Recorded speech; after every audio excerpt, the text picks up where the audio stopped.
As an expert leader, I could do the work of anybody on my team. That means I can double check the work. That means I can be sure everybody's doing the right thing. As a spanning leader, I cannot do the work of my team.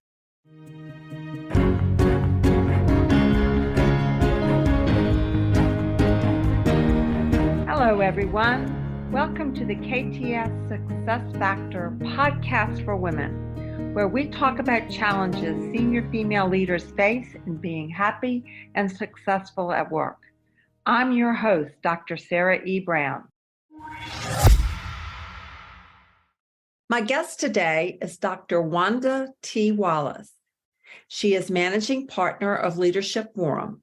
She coaches, facilitates, and speaks on improving leadership through better conversations. She hosts the weekly radio show and podcast, Out of the Comfort Zone, and is the author of You Can't Know It All, Leading in the Age of Deep Expertise. And that is what we're going to be talking about today. Welcome, Wanda. Thank you for being here. Hey, thanks for the invitation. Looking forward to the conversation, too. As am I. So please tell my listeners a little bit more about your business, like who your clients are, how they get to you, what kind of problem they have, just so they have a little bit sense of your day job. I work with large global companies in a lot of different industries, especially, it seems more increasingly in professional services industries. And I work literally around the globe. So I have clients in Asia, in Europe, US, and a little bit in South America as well. And I work with men and women, but there's a little bit of a specialty in helping women get up the curve, stick, and thrive. Because it's no good getting that job if you can't thrive in it while you're there. And that is really what my work is all about.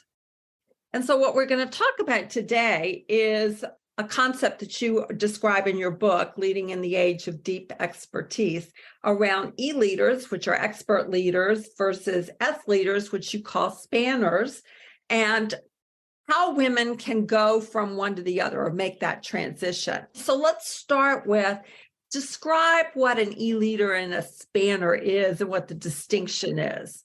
All right. So if you're sitting in the UK, spanner means a tool. So I am very clear about using the language spanning leadership so that my UK listeners aren't laughing at me all the way through. So just a heads up on that one.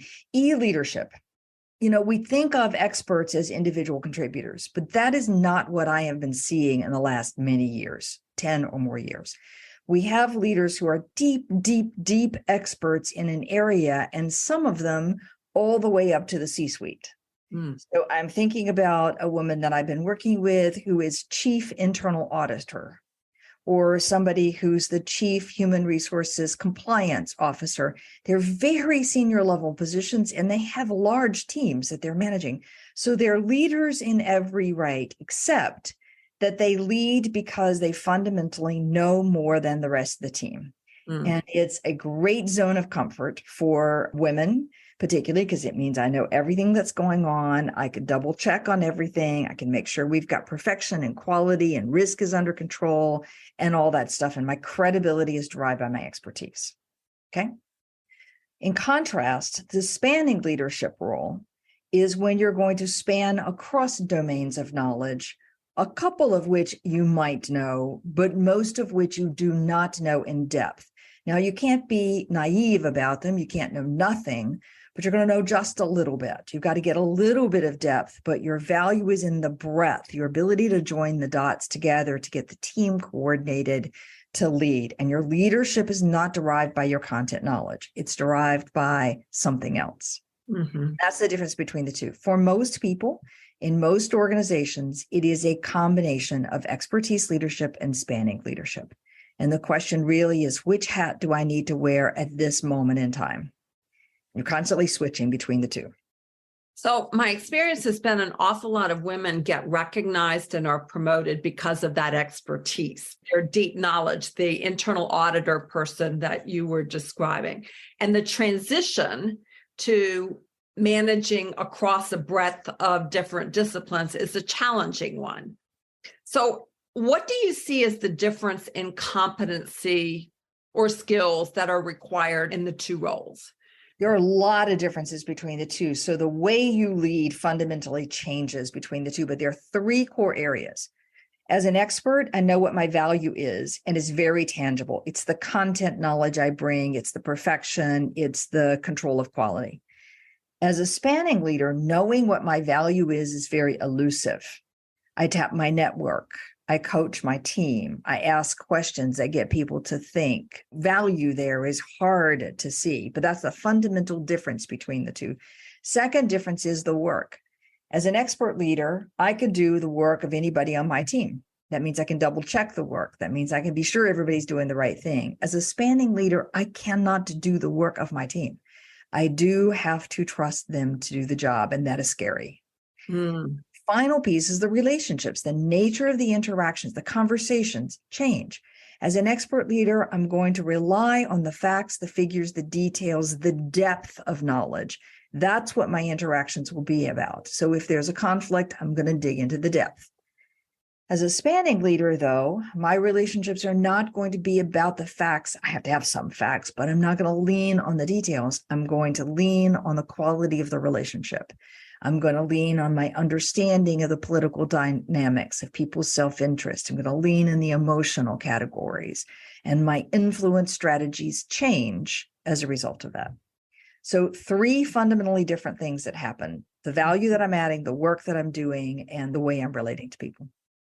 So if I'm currently an e-leader and I want to position myself to be a spanning leader, for example, what should I focus on learning and developing? All right. The number one thing you have got to get clear to be an effective spanning leader, and you cannot move past this until you get it clear, is understanding the value that you're adding. So you know what your value is as an expert leader. Now you got to say, what is my value to the team and to the organization in my spanning leadership capacity? So is my value being able to integrate the team and get them to talk through problems with each other? Is my value being able to tap larger networks outside my team to bring information or resources? Is my value being able to speak and influence up in the organization so I can persuade people to move forward? Is my value, what is it? What's the value that I'm bringing? Is my ability to drive change? One of the senior women that I worked with in the very beginning of the book, and who's featured in the book, is she learned early that her real value add was to drive change. And she was in a financial CFO role. Her job, she said to her team, my job is not to know the depth of the financial analysis. That's your job. You don't need me spending time on it. My job is to help us transform to be more efficient, more data-driven, more up to speed, more partnering with our business. That's what I'm here to do. And understanding that value is the number one thing that you've got to do. So it's important to validate that outside of yourself? I think it's always important to validate. I think it's good to go and test. Now, your manager is a good, obvious place to test, but your manager may have a vested interest in your remaining in that expertise space. So yes, check with your manager, but go talk to your manager's manager, because they probably have a better line of sight.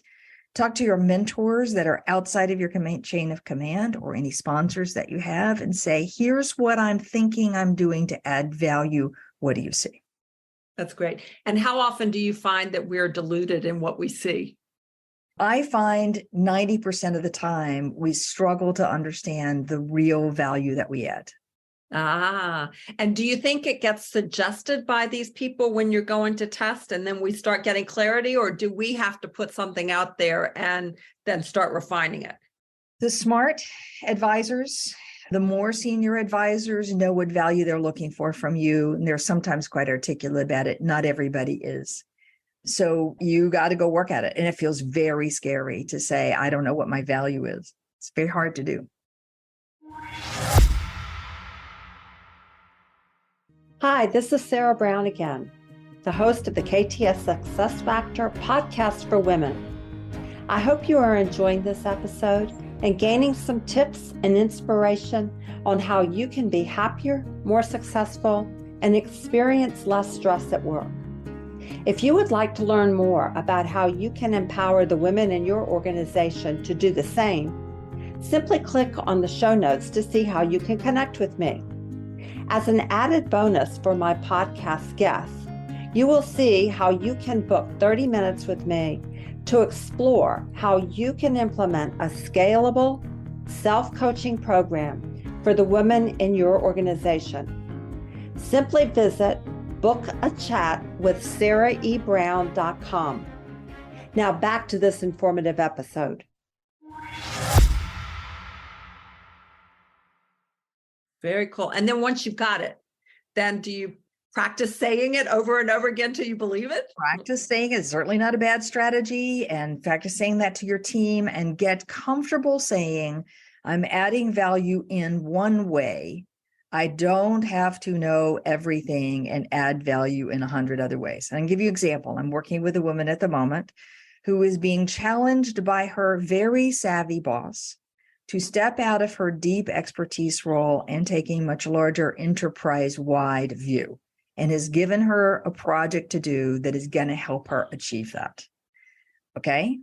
And her tendency, though, is she knows absolutely everything in her area of expertise, and she would typically dig into the details and say to the team, well, let's do not this thing, but this and this and this and this and this while we're at it, because we can do it all, and drive that perfection. What she's having to learn to do today is to say, no, there are 3 or 4 things I'm going to focus on that will really matter, and I will drive deeply on those. The rest, I'm going to let go. Got it. Okay. So you talk about this transition from E to S leadership being particularly difficult for women. Why do you think that's the case? Because I think our comfort zone is letting our work speak for itself. It's true for men too. It's not exclusively for women. But if I feel like a minority, an outsider in the dominant group that's in the organization, the safest way to have my space is to have an area that I own and know better than anybody else. And then it's so easy to just keep doing that thing. And they call on me because they need me to do that thing. Great, fantastic. And that's fine if that's where you want to sit for the rest of your life in your career. But if you have aspirations to step at a higher level, have bigger impact, then you have to learn to let somebody else step into the expertise spot and you do a bit more of the spanning spot. Mm-hmm. Okay, so I can see myself in that. That was the trap that I personally got into. What do you think, what is your number one piece of advice for women to get over that? Okay. All right. So the first, I've talked about how you add value. The second piece is that you've got to get over the I can't delegate story, because you've got to learn to delegate. You have to learn to focus on what really, really, really matters. Where's the high value, high impact work that I'm going to do? And I'm not going to let that flail or go off the rails. And the rest is stuff that happens. You learn to let your team delegate. The problem with delegate is most of us believe the delegate is I hand it over to you and I look away and say, ooh, I hope you handle that really well. And then I come back whatever time later and I'm deeply disappointed at the quality or the outcome, or it went off the rails or it didn't happen or whatever. That is ditching and deserting. It's not delegating. Delegating is learning to break something into pieces, to ask questions so that you get the person to think for themselves about the step, and you're guiding that, not telling, but guiding with questions. And then it gives you a place to touch base along the journey. So you don't lose control of it. It's not abandoned and it's not micromanaged. Learning to delegate well is the next big, and it's fundamentally coaching. Got it. Okay. Anything else? Well, those are the 2 big ones. The third big one I was going to say, one I seem to be dealing with a lot at the moment is I'm seeing too many people in the mid and upper levels of the organization who really don't understand how their senior most teams think and operate. And so therefore, they're not making smart decisions about how to influence those people around change. And I'm surprised. You would think that we would have seen enough of this. Maybe it's just the COVID pandemic. Maybe it's the busyness. I don't know. But I'm seeing way too many people who don't understand how to persuade senior most leaders to do something differently. And that's a skill you really have to get to. And one of the cores there is learning to lean into the emotion. So to think about the emotional reaction of this senior leader, not just the facts and logic. To think about what that leader has to gain and what they have to lose by making this change. thinking about who else among that group supports and who's opposed, and what are the consequences for that for you and for another senior leader. So it's leaning into the relationship dynamics and the emotions that are really, I find, essential for this influence up. A skill we've got to work on. Yeah. It goes back to the relationship thing you brought up at the very beginning. So that's what women can do for themselves. I tend not to emphasize this kind of thing because I'm really into 100% responsibility. We need to take responsibility for our own development and our own advancement. But I'm just curious, have you noted anything in your research that companies can do to actually ease the transition for women, or anybody for that matter? Yeah, I'm going to start with managers, because I really think managers can do a better job of describing the nature of the transition. So if you, instead of saying, here's this job, I want you to try it, and she's looking at it going, I don't know how to do that job. I like my expertise. I'm comfortable here.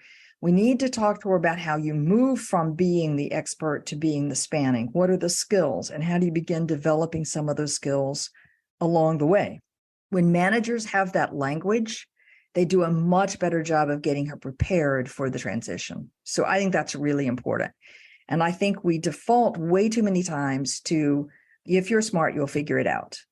But, she's been an expert leader and an effective leader for 10, 15, sometimes 20 years. And she's got it. This is a change in how you lead. And that takes a transition. So we need to talk about that transition. Okay. Mm-hmm. Anybody can learn it.